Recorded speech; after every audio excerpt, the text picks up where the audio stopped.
What's happening, guys? Reading to Reflect here. Today, we're going to be turning to a new author, both to me and to my channel, and it's Kierkegaard. And Kierkegaard is an author that I have put off reading for quite some time, and it's mainly just been because I've been occupied with other authors, and it's impossible to read everybody at once. You have to choose certain people to read. So I kind of found my own niche of authors and went with them, and well, now I'm taking an existentialism course in college, and we were assigned Walter Kaufman's compilation of existential works, and so I've been reading Kierkegaard through this, and my, I'm so glad I started to read him. Because I feel like today, especially for people of modernity, Christianity has begun to seem so alien to us. It seems like it requires so much change to become a Christian. Whereas when you read someone like Kierkegaard, he essentially seems, at least this is what I get from him, to say that that's innately what we are. It's merely just awakening to the fact. And the reason this is hard to swallow is that just take into account the Bible, the Christian doctrine, the institutions. That's not innate to us. Those are outside of us. Those are objective things which, by a bit of free choice, we have to choose to devote ourselves to, at least it would seem. And that's obviously very important, and Christianity has endured so long because whatever the religious game is, whatever makes a good religion, it obviously has done that right because it has lasted so long and has spread so many places. But what's really important to Kierkegaard is that the man of faith, the believer, has to recognize absurdity, and that's something subjectively experienced, just the absurd character of reality. And so you begin with that, and this is unsettling, and we have a lot of anxieties over the absurd character of existence and just how unpredictable it can be. We can't seem to foresee the future. Surprises, life can be too real, too surprising. It's quite ridiculous if we're being frank about it. So we begin from that starting point. And then, according to Christ and according to Kierkegaard and just the whole Christian idea of how to be human, it's necessary that there must be some kind of conversion in the individual. And this is something that has really interested me, especially lately, is that, for one, it's possible for the individual to navigate and perceive his life in various ways, that he actually has a pretty terrifying amount of freedom, and he can ignore that fact, and then all of the absurdities and his complications in his life will just mound and develop into a crippling pile, and he won't know what to do with himself. I've totally been there, and in face of this very problem, I too have seen some kind of need for a conversion type experience where you aren't anymore trampled by the unpredictable comings and goings of life and its vicissitudes, but you are rather able to maintain your spirit, your playfulness and inspiration, a kind of childlike trust, and simplicity. Because, well, that seems to be the choice. Do you want to be serious? Do you want to be the rational character who wants to know everything for himself and not have to make any grand leaps in order to live properly? Or are you willing to exercise that innate irrationality that we have in order to perform some kind of religious function whereby you look on life totally anew and have a revitalized sort of attitude and ambition for life? And so I'm going to read a couple passages from here, and first really hones in on Kierkegaard's emphasis on the importance of the individual coming to learn this kind of religious necessity that he's not. You see, it's confusing because the faith thing seems to lead back where one begins. Like I said, it's just kind of, he views people as naturally religious, but yet there has to be a kind of remembering what one is and accepting it, and I guess I would say being receptive, because if you just notice what you're most naturally like inside, that, we're all a bit confused and new to this life thing and not really sure exactly what to do with ourselves. Yet, if you can get past all of that, you can almost regain this childlike vitality and be enthused and grateful for life. And I think that's where we all begin, particularly in childhood. And then we get older, and then we get intellect, and we start worrying about other people's view of us and all of this nonsense. And that seems to corrupt us, and we become mistrustful toward this life and our place in it. We think it's all unfounded. The religious function, on the contrary, when that's carried out, makes one see oneself right where he's supposed to be, and everything. There is this perception of a kind of harmony and order rather than the confused and ambiguous state before. A kind of clarity ensues. This is at least how I have experienced it. And so, I guess we shall begin.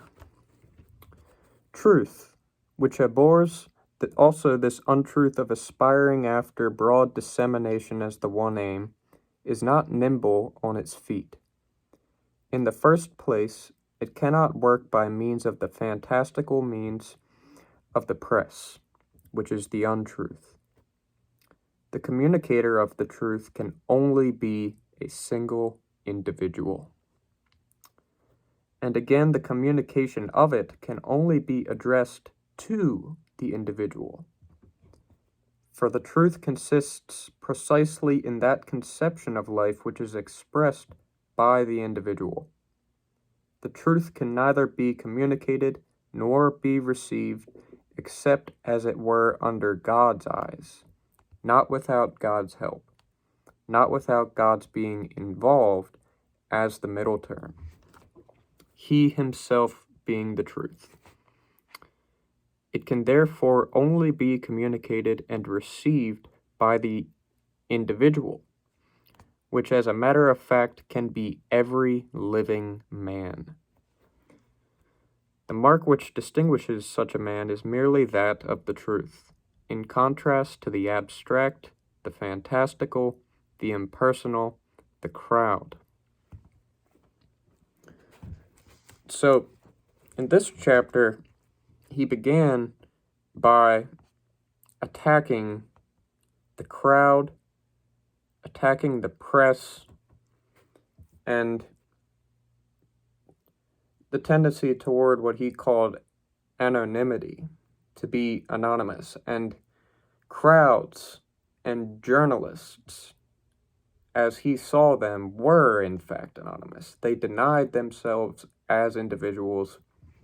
They either formed into a flock to be able to ignore themselves, or they spewed false information to the flock as an anonymous individual, a nobody who just wants to indulge in demagoguery and win people on his side because he knows how to appeal to their lower desires. And so I notice a resemblance between Kierkegaard and Jung in that they see God as inextricably, unexceptionally, first and foremost a fact of subjectivity, of immediate personal experience by the individual. And that were it not for the inner fact of God, all of the external religious institutions and texts would just be totally ineffective, and they would lose their value. So take away the inner subjectively experienced fact of what we call God, all of the external institutions would be nothing. And so Kierkegaard, like myself, has seen a need for the individual to go away from the press, go away from the crowd, because they will only conceal your eyes and ears to truth, to absolute truth, if you will. Because, I don't know, I just have to speak in this way, especially in this video, because when we're talking about God, it's, everything goes, because I can't point him out to you and prove to you totally that he's real, but personally myself, I've had experiences where it's just so obvious that there's something, like, I've had experiences wherein it seems totally sensible to me that people talk about a God. And if I didn't have those experiences, I would think that it's totally crazy that there are religions at all, or even that there are poets and artists. It's without that first-hand experience, it's just none of that registers or would register to anybody. And so the individual has to go alone, away from press and crowd, and I would say become receptive to this inner fact or experience of what we call God. And thereby, and by developing a definite connection to that thing, it does something for the individual's attitude and personality. A kind of transformation comes when you take this seriously. And I want to read just one sentence from the next page, which shows how important Kierkegaard thought the individual to be, and why he's important. The individual is the category through which, in a religious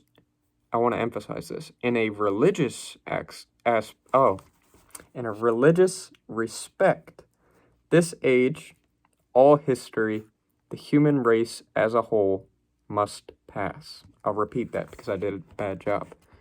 The individual is the category through which, in a religious aspect, this age, all history, the human race as a whole, must pass. When you hear such a thing, the weight of the world is on your shoulders. Fate is in your hands, not only yours, everybody's. And so, what then? you can then deny freedom of the will or anything like it. I'm predetermined to do whatever I will do with what future I have ahead of me. I can't do otherwise. I can't foresee what I'm going to do, but whatever I do happen to do, I couldn't do otherwise. That's the position of determinism. But anybody, and you don't have to be a believer in any particular religion to believe in freedom or free will.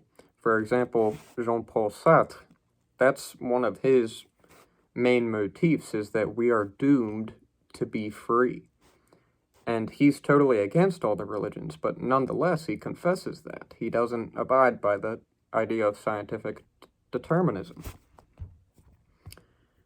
And so, if all of history and the human race as a whole depend on what we do with ourselves and how we choose to see and to experience life, well, then it seems like we have to tend to all of those things somehow.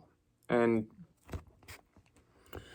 the way Kierkegaard, as I'm about to speak on, posits that we should do this is that we acknowledge absurdity, the absurdity of existence, and that we have a subjective experience and something like a free will.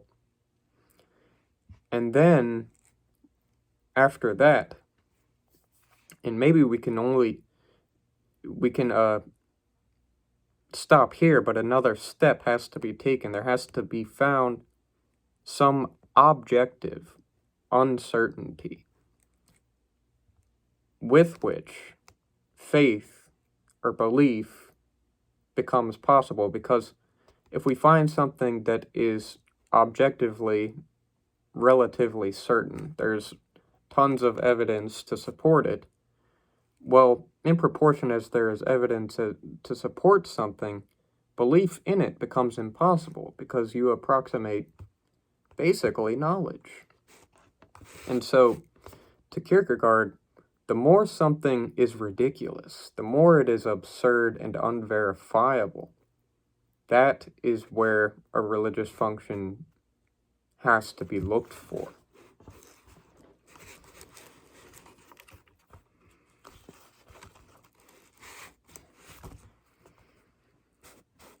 So I want to read just the end of his section here in this book. In the earliest days, the Christian was a fool in the eyes of the world, and to Jews and pagans alike it seemed folly for anyone to seek to become one. Now we are Christians as a matter of course. But if anyone desires to be a Christian with infinite passion, he is judged to be a fool. Just as it is always folly to put forth an infinite passionate exertion for the sake of becoming what one already is. As if a man were to sacrifice all his wealth to buy a jewel which he already owned. Formerly, a Christian was a fool in the eyes of the world, and now that all men are Christians, he nevertheless becomes a fool in the eyes of Christians. There are two things in particular I want to emphasize on this. The infinite passion part. This he sees as absolutely necessary for the religious function. And you find this lacking particularly in the scholars of religion, and you see them trying to substantiate, for instance, the Bible, and to justify it as historically real, and to find objective data to support it, and the occurrences in the Bible. And in doing all of that, you're making the Christian religion far closer to knowledge than it really ought to be. And I think this is really why Kierkegaard was a Christian of all of the religions he could have devoted himself to is because he really thought it the most absurd. And the reason is this, that Christ, as Son of God, as God himself in human form, came into history. You don't really find this in any other religion. They're somewhere in the skies, they're somewhere within, but they don't become bodily. They don't become physical. That surpasses in ridiculousness basically any kind of religion we could summon. And maybe, arguably, this is why it is so popular, because it is the most accustomed and has the most affinity to faith precisely because it is the most impossible. And if it were totally an internal system of belief, and by that I mean the deity is within, he never became physical, we're worshiping something that can be apprehended in first-hand consciousness and that can't be apprehended between individuals as Christ was able to be, then it's a lot more believable, because you can just imagine the divine figures and there you go.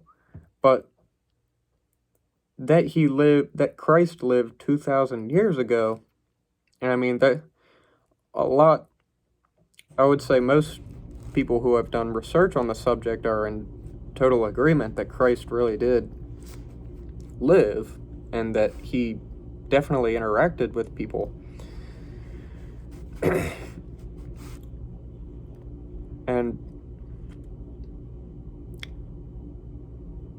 it's that he became, in a scientific sense, real. That he was tangible and measurable. And not only that, but that he was resurrected after he was crucified. All of these things that could seem never to happen in the physical world are reported to have happened in the physical world. And so, for Kierkegaard, belief is strong and it is good in proportion as an inner tension is created between what he calls infinite passion and the objective uncertainty. And so, the stronger the objective uncertainty, meaning the less certain it is, i.e. that God became man, he became physical, that being basically of all the religions the most uncertain thing, it makes the Christian faith the strongest. And so, I think I'll end it there, but it has been so fascinating to me to read him, and once in a blue moon, I'll read a Christian who really brings home to me that I always have been a Christian. And, I encounter far more often in daily life Christians that make me never ever want to be a Christian, unfortunately. And to Kierkegaard, it's because they've got it totally wrong. And,